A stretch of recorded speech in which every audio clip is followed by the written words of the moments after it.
Hello everyone. देखिए, बहुत लोगों का मैसेज आया है कि यूपीएससी पोस्टपोन होगी या फिर नहीं होगी।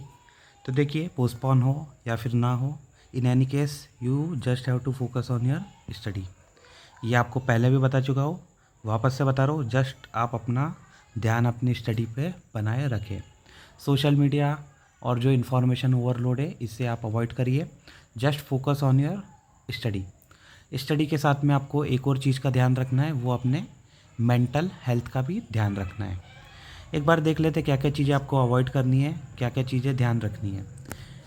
जो आपको चीज़ें ध्यान रखनी है, स्टिक टू योर रूटीन। बिल्कुल आपको अपने रूटीन पे ऊपर स्टिक रहना है। Then focus on your daily revision as well as mock test.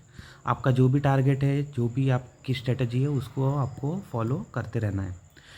Then उसके बाद में you must have to avoid panic and information overload. अब देखिए, अभी के समय पे सोशल मीडिया के कारण इन्फॉर्मेशन बहुत ज़्यादा है। इन्फॉर्मेशन के कारण क्या होता है, कहीं ना कहीं ऐसी पैनिक वाली सिचुएशन बन जाती है। पैनिक वाली सिचुएशन इसलिए बन जाती है क्योंकि हम अपने माइंडसेट को कंट्रोल नहीं कर पाते। हम सडनली किसी भी चीज़ से डिस्ट्रैक्ट हो जाते हैं, या फिर किसी भी चीज़ से को क्लैरिटी नहीं होने के कारण उसके ऊपर हमारा, या फिर ये कह लीजिए क्लैरिटी ना होने के कारण कहीं ना कहीं हमारे माइंड के और हमारे मेंटल हेल्थ के अंदर कहीं ना कहीं पैनिक वाली सिचुएशन क्रिएट करता है। इसके साथ में एक और बात आपको याद रखनी है, ये सबसे इम्पोर्टेंट बात है कि भाई आपके पास में अथॉरिटी नहीं है, ना ही आपके पास में पावर है। तो जब पावर भी नहीं है, अथॉरिटी भी नहीं है, तो आप कुछ कर नहीं सकते। जस्ट जब आप पावर में आओगे, पावर में आने के लिए आपको पढ़ना पड़ेगा। उसके बाद में ही कुछ आपके पास में ग्राउंड लेवल पे चेंज करने की पावर या फिर अथॉरिटी रहेगी।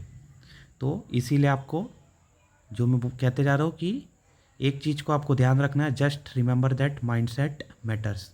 Any day UPSC is not a sprint, it is a marathon. इसीलिए आपको अपना माइंडसेट को पॉजिटिव रखना है और think win win.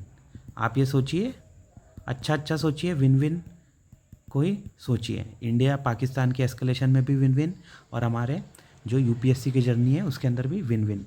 Win win करने से ये होगा कि आपके अंदर जो डोपामाइन है, या फिर आप जो भी कह लीजिए पॉजिटिव हार्मोन्स आपके अंदर रहेंगे। बिल्कुल आपको ध्यान रखना है लॉन्ग टर्म के पर्सपेक्टिव के अकॉर्डिंग। इसके साथ में की एडवाइस है कि वेस्टिंग, आपको फालतू की चीज़ों पे ध्यान नहीं देना है। इसके साथ में बस इतना ही सोच के चलीजिए, 25 मई को आपकी एग्ज़ाम है। इसके साथ में be ready for any situation, mentally as well as academically. Thank you.